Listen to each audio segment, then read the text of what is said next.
the Tampa Bay Rays sit atop the MLB standings, and while that may not have been a surprise coming into the season, the way in which they're doing so is. They currently sit at 28-7 and are on pace to win 129 games, and yet nobody really knows about this team.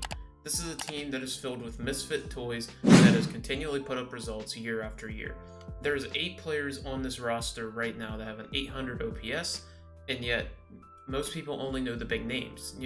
Randy Rosarena, shortstop Wander Franco, and maybe the pitcher Shane McClanahan.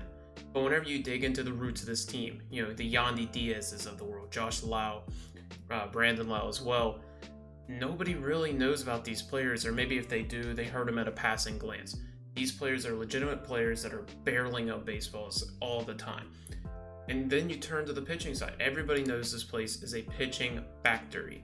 They finally went out and signed somebody in the offseason, Zach Eflin, and it has been nothing but meriting great results. Combine that with their already great Shane McClanahan and the rest of the roster, the rest of the pitching rotation that is continually putting up results no matter what they do, no matter who they throw out there. This is a great team. This is a team that is at the bottom of the league in payroll. They should be everybody's, their Moneyball story. But they're not. They aren't crying about their payroll like other teams.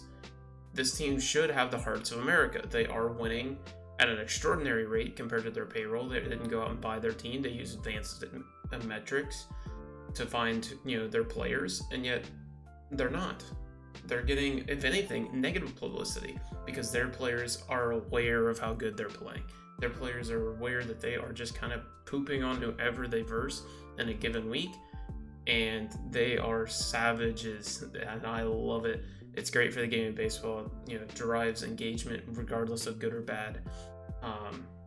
You're getting eyes on baseball. You have Randy Rosarena flexing on him every single time he hits a home run. You have Wander Franco's throwing the ball up, making the play a little bit closer than what it was.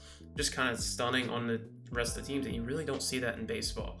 You see, shimmies after you cross a guy up, and in basketball, you see a guy stand over another guy with a hard hit in football, which gets flagged now. But you get the idea. There's all these little nuances in these different sports, but you don't really see it in baseball. And I am loving what they are doing. They should be everybody's Moneyball story. They're crushing the season so far, and I wish them nothing but the best. And hopefully, they continue to stun on everybody the rest of the year.